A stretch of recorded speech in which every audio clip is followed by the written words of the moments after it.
Welcome to Thriving Your Love, a podcast where we will guide and help you improve your most precious relationships in life. This podcast is produced and hosted by certified emotionally focused therapist Claudio Vargas Silva, licensed marriage and family therapist, and Trisha Kim Walsh, also licensed marriage and family therapist. All right, welcome back everyone to Thriving Your Love. We are so excited to have you here today. And our topic of our podcast episode today is all about negative cycle, about what happens between your couple, between a relationship when there's tension. Our workshop, Hold Me Tight, which is based on the best-selling book called Hold Me Tight by Dr. Sue Johnson, a clinical psychologist, helps couples understand the dynamic of what happens between two people who want so much to connect and be understood and be loved deeply by each other. But in the course of connection, there can be misattunement, misunderstanding, and conflict, which she calls the negative cycle. And the negative cycle can be informed by the 4 different type of attachment styles that we each have as humans. The 4 attachment styles are secure attachment, insecure avoidant, insecure ambivalent, and disorganized attachment. And today we're going to be talking to you about the negative cycle and what you can experience as a partner and the different type of positions that we take when we're in conflict with our partner. Yeah, and we want to explain the difference in these attachment styles. What is interesting is that we start our relationships always or most of times secure because we have that honeymoon phase, which is so wonderful. Like, for example, if you ask a couple who is just to start dating if they want to have therapy or to attend a workshop for couples, they will say, well, we don't need that. We are doing wonderfully. And they think that they are going to be happy for their entire lives. But we know that after a while, and usually after 1.5 years or 2 years, some problems start happening. And actually, these problems, they start along that time, right? But they increase and then they feel more and more disconnected. Right. And it can really take a couple by surprise because this entire time of being in the honeymoon phase is a time where you're learning about these wonderful qualities of this person that you cannot stop thinking about daytime, nighttime. You want to spend every waking minute with them. But the reality of a loving relationship is that life is full of hardships. There is no experience in our life where we have a relationship with someone without conflict. So, this brilliant revolutionary understanding of looking at connection through the lens of attachment therapy, which Dr. Sue Johnson has effectively done in the Hold Me Tight workshop that we offer, helps us to now have a name for this dynamic of what happens that takes couples experience by surprise. Most commonly, Claudio, in my room with my couples, I see them and they said everything was going great until it was not, and they're shocked. Things were going so great until they were not. And that's when you really start to learn how we in general handle conflict, because the dynamics of how we responded to our family of origin and our own attachment styles, they are front and center, very similar to how we respond to our partner. Talking about the honeymoon phase, I remember my daughter, I have seen her starting some relationships. And the first day she says, oh, he's so lovely, he's so wonderful. And then maybe 6 months later, they end up, and that person that was wonderful before is not as wonderful now. But when people start a relationship, they agree with everything that the other says. And sometime in the future, they disagree with almost everything that the other person says. What we see also is the opposites, how the opposites attract. And you're going to see when you talk about the cycles. But then these opposites, they create problems later. And what happens is that as people feel more disconnected, as they realize that they are getting disconnected from each other, now they try to fix the disconnection. And the way they try to fix is exactly the opposite of the other. And then we see how people get out of security, because in a secure connection that they have at the beginning, they feel really close to each other. But as problems come by, now they have two opposite and different ways of dealing with that disconnection. And I know, friend, that we are opposite in these two, right? But we have the pursuer, and you align more with that, right? And I align more with the withdrawer, that they take these different strategies. And it's so interesting that the strategies that they take trigger the other, and they take this strategy with the intent of fixing the problem, of bringing the other person more connected. But for some reason, it creates more disconnection.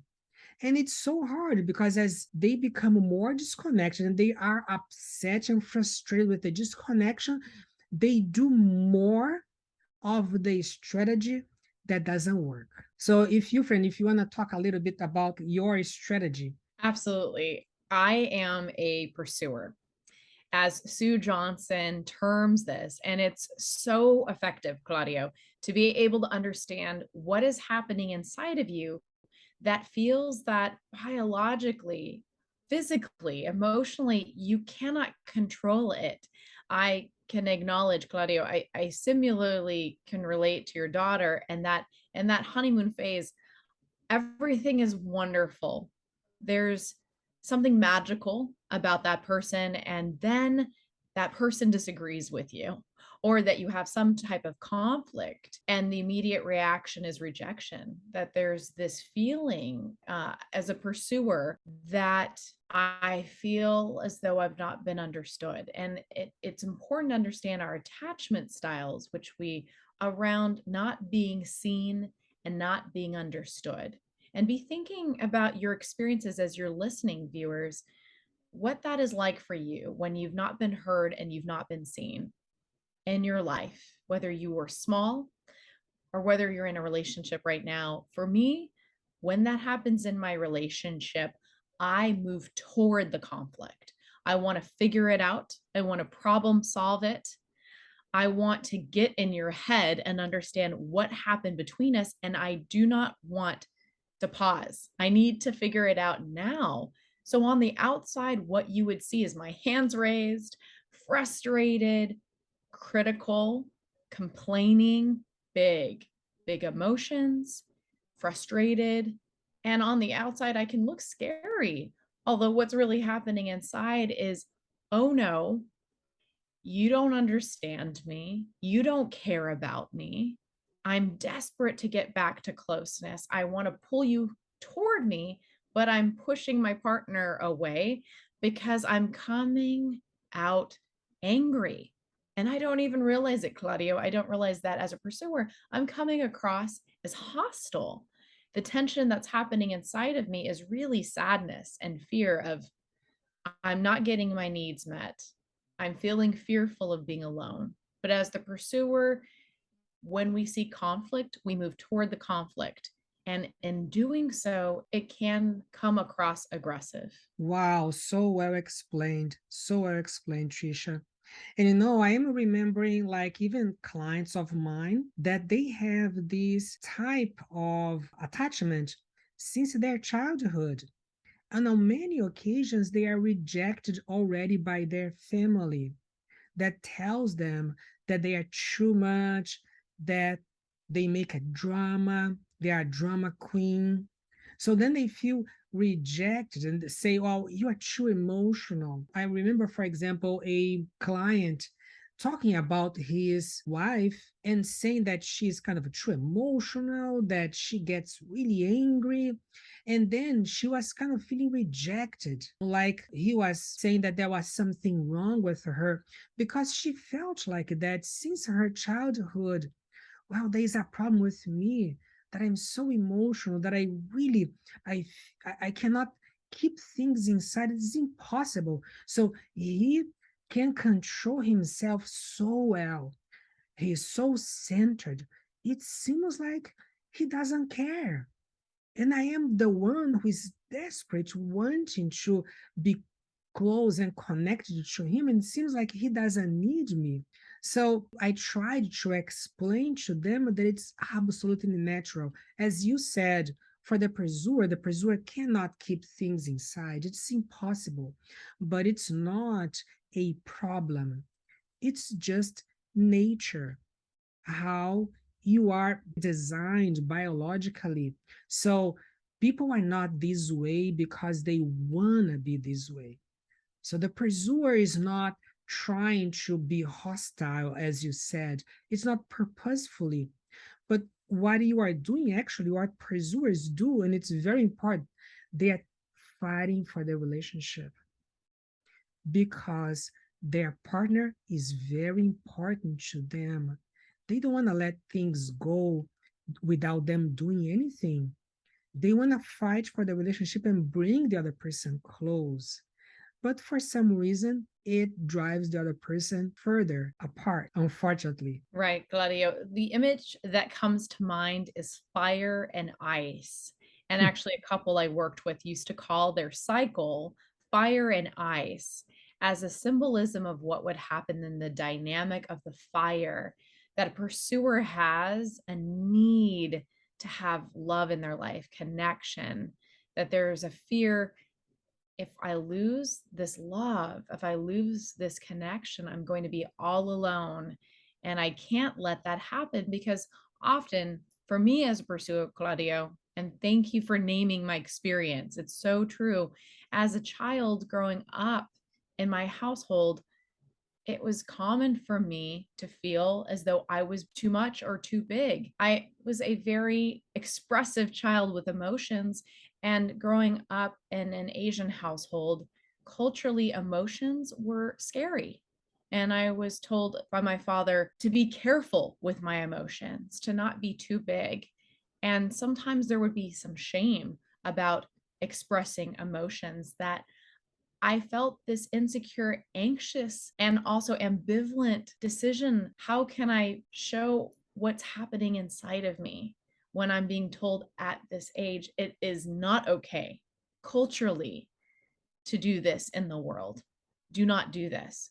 So, coming into my own relationship, I was having to push and pull between what to do. And I would say, Claudio, I'll add that there is a dilemma for the pursuer, is there's a desperation of I will do anything to keep this relationship. So when you see that I'm getting big, is because it's a really big deal that you and I are close. And when we are not close, I'm protesting with passion and fire. I need to get back to closeness. Wow, I really loved what you said about fire and ice. Wow, it makes so much sense. And like what we said here about that we are this way sometimes since we are children.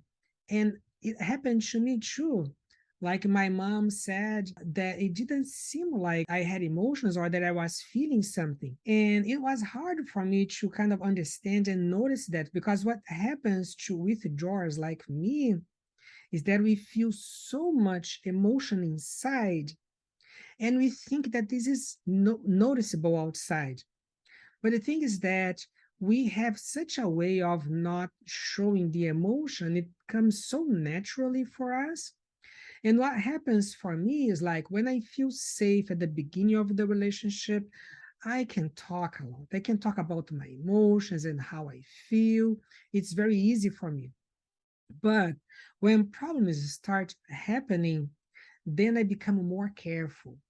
I start stepping on eggshells, and I am concerned that what I'm going to say will be taken in a negative way, that it will cause some hard feelings, that it might maybe trigger a fight. And let's say that the pursuer, my partner pursuer, is saying something, trying to confront me. And I think, well, if I respond, she might not understand. And I know from previous conversations that when I responded, she actually didn't understand and she became angrier. So I don't feel safe. I don't feel totally secure that I should say, or that I can say something and it will be understood. So then I don't say anything. And also because I'm afraid and I'm kind of checking to see my partner's emotions, seeing if my partner is getting maybe triggered or is getting nervous. So then I close my emotions and try to be really calm. And that's not that I'm calm. I just try, I just hide because I don't want things to explode.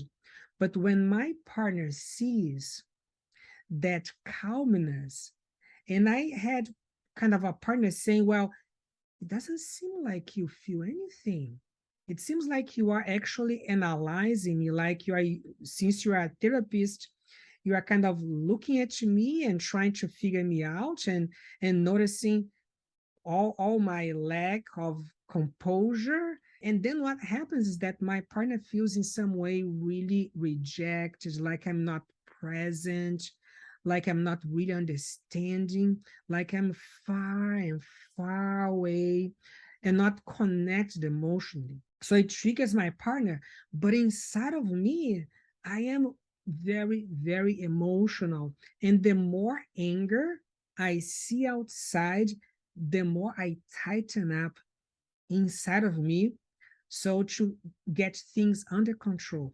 And what happens is that by doing that, I am trying to have connection as well. And this is what my pursuer partner cannot understand, is that I'm trying to have connection by having peace. Because I think, well, if we talk about what she wants to talk to me, we're going to have a fight. We're going to be disconnected. For the pursuer thinks, well, let's talk about this and let's solve the problem. But for me, let's talk about this and let's have a problem. So it's better not to talk. If it's bad already, if you if we talk, it's going to be worse. So let's not talk. Let's be calm. Let's have peace. So this is what happens to withdrawals that are so misunderstood, as if they are ice, as you said, as if they don't care. But actually, they are trying hard to save the relationship. They want to avoid the fight and the fire, as you said, friend. Yeah, Claudio, your insight of walking on eggshells is exactly the dilemma that the withdrawer is going through. And your examples of this lived experience of what can happen as a partner who has a partner identifying as a withdrawer is to shut down their own emotional experience and efforts to save the relationship. And there's something to be said about the efforts to please and how it makes sense for withdrawers to say, why would we want to move toward conflict? Why not stay calm? I used to work with a partner and his relationship. He would say in these moments of their negative cycle, he wanted to be easy breezy because that is how family of origin worked for him, is that when conflict got big, the family would find a way to come together by pausing on the conflict and finding humor and finding activities and ways to distract themselves from the tension. It was too painful for the family to move toward conflict. So at an early age, he became known in his family as being known as easy breezy. And so he would name this was the dilemma because in his loving relationship, his partner would say, when you look easy breezy, you're saying you don't care about the conflict. And Claudio, in your case, your own experience of your partner saying, you're not showing any emotion on your face. Well, just like you, this client acknowledge the pain that was happening and the suffering that was happening inside is I'm trying to keep things afloat. I'm trying to keep things calm because if we don't, and if we get into this horrible cycle, I might lose you. And what is interesting is that while he's trying to keep things calm, she's actually getting more and more upset because for her, it means that he doesn't care. So then she becomes upset that he doesn't care. So we see how one triggers the other. So the pursuer is trying to pursue, but for the withdrawer, it seems like he's being attacked, he's being criticized. So he will withdraw by trying to be cool and try to get out of the subject. But then the pursuer will become upset and will feel like, well, I'm being ignored here. So it doesn't actually cool down, it just triggers more. So it's kind of sad because we see that both of them are trying their best to save the relationship, to avoid problems, to get closer to each other. But their strategies trigger the other and cause more problems, more disconnection. Withdrawers actually, they feel criticized a lot. When the pursuer is talking about the problems in the relationship, for some reason, it's very unfortunate that withdrawers feel like they are the problem. Even if the pursuer says, no, it's not about you, it's a problem that we are facing. For the withdrawer is, you are not a good partner, you're failing. And withdrawers feel so inadequate. They feel like they are not good enough. And sometimes this kind of takes their energy, their motivation away. They feel like they try, but it's not working. What withdrawers do a lot is that the way that they try to save the relationship is not the way that causes the pursuer to feel emotionally attached to them. Like a withdrawer can say, well, I work so hard, and you can see this house that we have everything here. And the pursuer might say, yeah, we have everything here, but you don't have time for me. And we are not talking, and you're not saying you love me. You're not sending those emojis that you sent before. But the withdrawer is saying, well, you need to see my love because the way I am is that I do things. I'm practical. I'm not these like small things. So we can see how they in some way mismatch and don't get the real communication of love to each other. It reminds me that the pursuer is saying, why aren't you doing everything you can to express that you want me, that you desire me, that you care about my emotions? I want to hear it. I want to see it. I want you to be here with me in these trenches. Yeah. Come to me, get close to me, reassure me that I matter to you. That's really what pursuer, and I can acknowledge that this is what's happening inside of me, Claudia. Yeah. And with my partner, who does identify as withdrawer, often his experience is look at all that I'm doing, and you keep telling me it's not enough. You keep telling me I'm not enough. And so I am going to get defensive. Mhm. And sometimes that can be icy, and sometimes it can be exhaustion and overwhelm of, I just want us to get along. I just want you to know that, of course, you matter to me. Why would you not matter to me? I married you, I'm with you. What more do you need for me to show up? I'm so tired of having to prove it to you and it not being good enough. That's what I hear my partner, who is a withdrawer, says is, can't we acknowledge what I am doing rather than you looking at what I'm not doing? Wow, you said a lot there. Exactly how we feel. You are so good in pointing out what is missing in me, what I don't do, and you never remember to say, or you don't make a big deal of what I'm doing. So this happens that withdrawers, they feel unseen. Sometimes they feel like That's they are right. putting something in a bag and they put and put and put and put, but the bag is always empty. You Yes. know, we want to invite our listeners to continue listening to this podcast because we are going to bring these themes that are so important, and also to come to our Hold Me Tight workshop because we can go really deep in these issues and having therapists that are going to be with you to explain and to help you to have conversations and then have a really positive relationship and come back to security. If you went to these opposite strategies, if you went to be a pursuer or a withdrawer, and you are stuck in these positions, that you can come back to security. That's what we wish for you. And thank you. Thank you so much for listening to this podcast. Yes, thanks everyone for coming and tuning in to Thriving Your Love. We're hoping to thrive your love towards secure attachment, regardless of whether you're a pursuer or withdrawer. We see you, we understand you. We want to make sure your partner understands you as well. Thanks again. Thank you so much for tuning in with us today. We hope you'll join us soon again for our next episode of Thriving Your Love.